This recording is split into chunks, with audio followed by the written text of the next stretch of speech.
June 2, 2024న BC భవన్లో తెలంగాణ దశాబ్ది ఉత్సవాలను ఘనంగా నిర్వహించుకున్నారు తెలంగాణ వాదులు.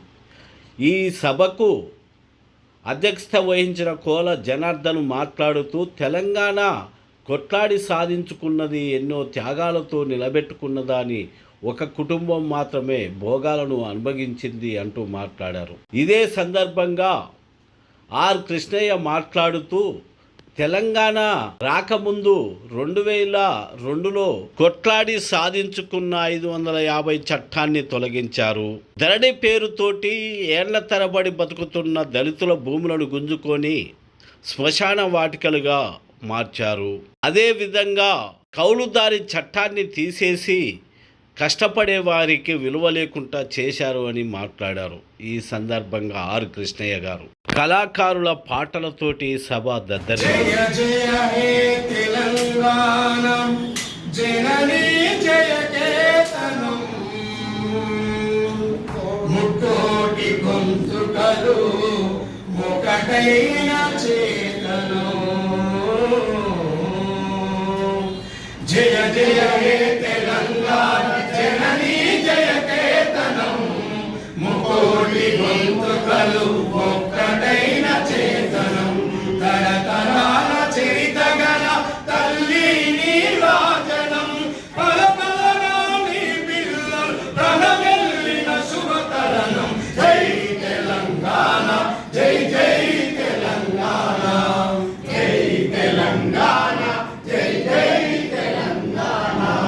బోధనది పురిది గడ్డ రుద్రమది వీరగడ్డ, గంధర గంధరి కొమరం భీముడే నీ బిడ్డ, భీముడే నీ బిడ్డ, భీముడే నీ బిడ్డ. కాకతీయ కళా ప్రబల కాంతిరే కరామప్ప, కాంతిరే కరామప్ప, కాంతిరే కరామప్ప. గోలుకొండ నవాబుల గొప్ప వెలుగే చార్మినార్. జై తెలంగాణ జై జై తెలంగాణ, జై తెలంగాణ జై జై తెలంగాణ. జయ జయ హే తెలంగాణ జననీ జయ కేతనం, ముకోటి గొంతుకలు ఒక్కటైన చేతనం. తరతరాల చరిత గల తల్లి నీరాజనం, పలపలనాని పిల్లలు ప్రణమెల్లిన శుభతరణం. జై తెలంగాణ జై జై తెలంగాణ, జై తెలంగాణ జై జై తెలంగాణ. జానపద జనజీవన జానీలు జాలువాన, హరిగాయక వైతాళిక కలలా మందిరాలు, కలలా మందిరాలు, కలలా మందిరాలు. జాతిని జాగృత పరిచే గీతాల జనజాతర, జాతిని జాగృత పరిచే గీతాల జనజాతర. అనునిత్యం ప్రాణం. జై తెలంగాణ జై జై తెలంగాణ, జై తెలంగాణ జై జై తెలంగాణ. దాన్ని 34ను 20కి తగ్గించినటువంటి వాళ్ళెవరు? కేసీఆర్ తగ్గించారు. అది తెలంగాణలో జరిగినటువంటి సామాజిక న్యాయం. అదేవిధంగా ఉమ్మడి రాష్ట్రంలో ఎప్పుడు 15 నుంచి 20% దాకా ఎమ్మెల్యేలు ఉండేవి. 20-25 దాకా కూడా టీఎన్ఏ పేరు చెన్నారెడ్డి పేరు చాలా మంది ఎమ్మెల్యేలు 60-70 మంది ఉమ్మడి రాష్ట్రంలో ఉంటే, మన తెలంగాణ పర్సెంటేజ్ తీసి 18 నుంచి 20% ఉంది. తెలంగాణ వచ్చిన తర్వాత ఇంకా తగ్గి 15% ఉంది. ఈ విధంగా రాజకీయంగా అన్ని రంగాల్లో కూడా మన వాట తగ్గుకుంటూ వచ్చి ఈ తెలంగాణ మరింత అన్యాయానికి బలైపోయారు. బడ్జెట్ లోపల బీసీలు ఉమ్మడి రాష్ట్రంలో ఉన్నప్పుడు 3.5 బడ్జెట్ ఉంటే తెలంగాణ వచ్చినాక 1.9 తగ్గింది. ఈ విధంగా అడుగుతున్న బీసీల మరి ఎవరి వాట ఏంటంటే అగ్రకులాల వాట తగ్గింది. అగ్రకులాలను ఈ చుట్టుపక్కల ఉన్నటువంటి హైదరాబాద్ చుట్టుపక్కల ఉన్న భూములన్నీ కబ్జా చేశారు, రెగ్యులరైజ్ చేశారు.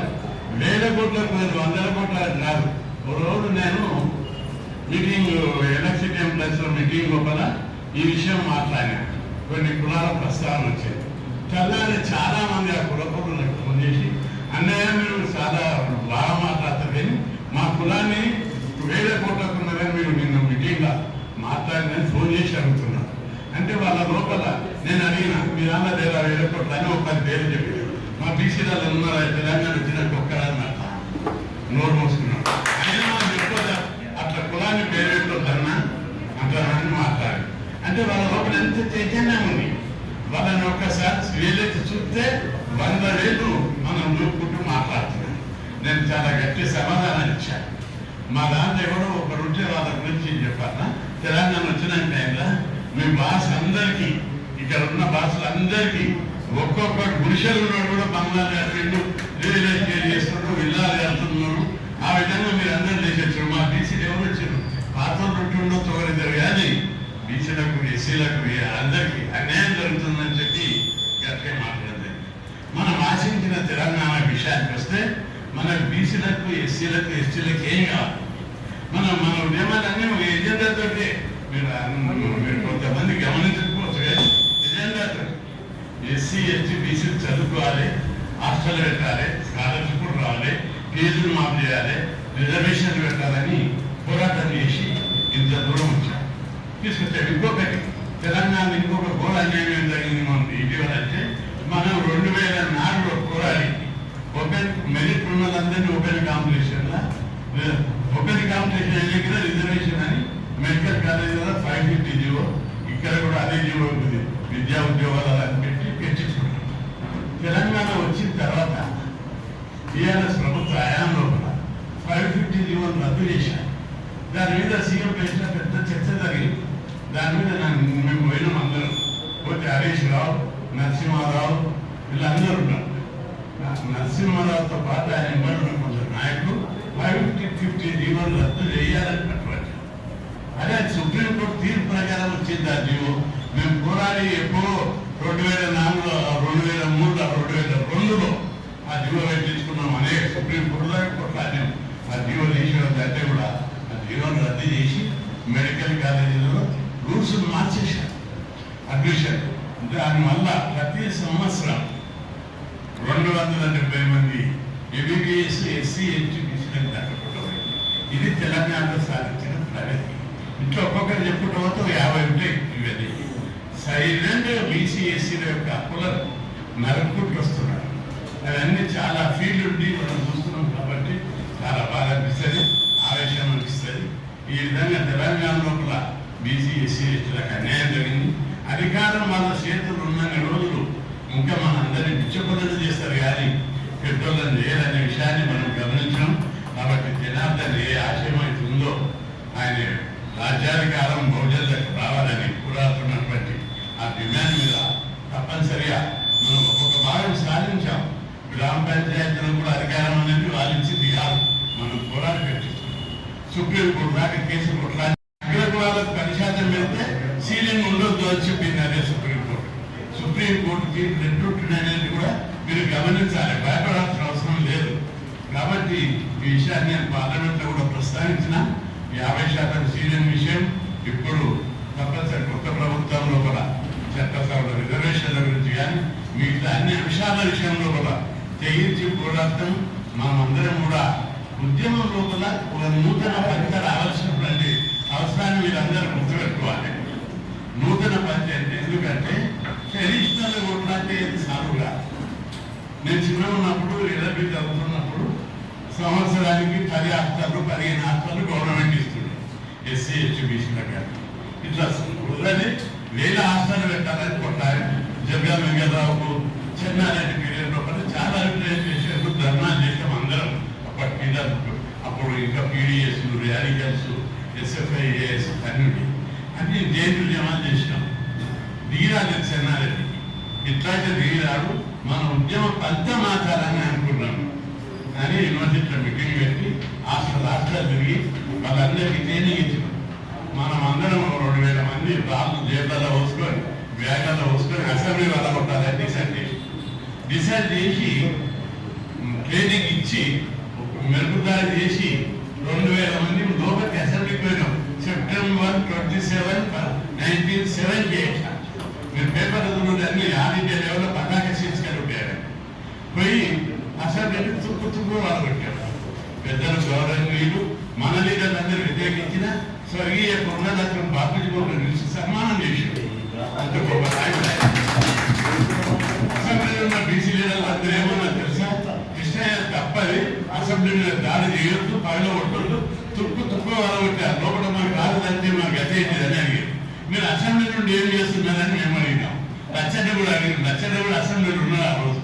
బాపూజీ గారు ఒకసారి చిన్న బస్సులో మీటింగ్ పెట్టాడు. లచ్చన్న అందరం ఒకసారి మీటింగ్ పోయినాం. పెద్ద పెద్ద లీడర్లు లక్ష్మణ శాలలు తీసుకొచ్చి మాకు సన్మానం చేసినట్టు నలుగురు ఇందిరారెడ్డి ఉండడం. అయితే విశేషం ఏంటిదంటే ఇక్కడ కూడా మీకు ఎందుకు చెప్తున్న విషయం అంటే మనం కొత్త పద్ధతి తీసుకోవాల్సినటువంటి అవసరం ఉంది. ప్రధానమంత్రి ఒకసారి చెప్తున్నారు మీరు మిలిటెంట్ ఉద్యమాలు చేయాలి అని ఒక నాయకుడు చెప్పారు అక్కడ పార్లమెంట్లో. ప్రధానమంత్రి మాట్లాడేది ఒక మంత్రి ఉన్నాడు, మీరు చట్టసభలో రిజర్వేషన్ పెట్టాలి, విద్యా హక్కును అంతటా చేయాలి, ప్రతి ఒక్కరికి స్కాలర్షిప్ ఫీజులు మాఫీ చేయాలి. ఐఐటీలో 1,77,000 ఫీజులు అయితే ఒక మంగళూరు, ఒక నాయకుడు, ఒక రజకుడు, ఒక మత్స్యకారుడు, ఒక గొర్రెపాపరి ఈ ఫీజు కట్టి చదువుతారా అని అడిగిన ప్రధానమంత్రి. ఆ విద్య నోరెత్తలే. బయటకు వచ్చి ఆ మంత్రి కేంద్ర మంత్రి అంటున్నాడు, మీరు హర్యానాలో జాబ్ రిజర్వేషన్ పెట్టాలని ఏం చేసిందని రోడ్డు దొరికి నీళ్ళు ఢిల్లీకి బంద్ చేసిరా, మీరు అట్లా తెలియదు అని. ఇప్పుడు మీరు మనందరికీ కూడా మీ అందరికీ నాకే 25,000 ఏళ్ళు ఉంటే గర్వపడుతుంది, కానీ ఏది ఎక్కువ ఇవ్వండి గర్వపడలేదు. కాబట్టి మనం ఉద్యమంలో కొత్త పాత్ర కావాలి. మనం ప్రజా జీవితాన్ని ఆటంకపరిస్తే తప్ప, అంటే ప్రభుత్వం గుర్తించాలనే విషయాన్ని ప్రజలు ఇబ్బంది పడతారని కూడా అనవచ్చు. పద్ధతి మండల కమిషన్ ఉద్యమం అప్పుడు మనం 4 సార్లు రాష్ట్ర బదిలీ ఇచ్చాం. 1986 లోపల ఎన్టీ రామారావు రిజర్వేషన్ వచ్చినప్పుడు 2 సార్లు రాష్ట్ర బదిలీ ఇచ్చాం. కానీ 2007లో కేంద్ర ప్రభుత్వం సుప్రీంకోర్టు విద్యా సంస్థల రిజర్వేషన్ కొట్టేసినప్పుడు కూడా స్టేట్ బంద్ ఇచ్చాం. మనం బంద్ ఇచ్చినప్పుడు రాష్ట్రం స్తంభించిపోయి పాలకు అందరూ దిగొచ్చారు.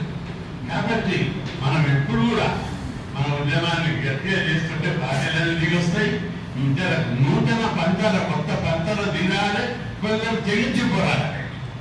యువకులను, విద్యావంతులను, మేధావులను ఈ కొత్త తరాన్ని మొత్తం తయారు చేయాలి. సోషల్ మీడియా ఎటువంటి సెల్ ఫోన్లను చూసుకుంటే యూత్ తయారు కాదు.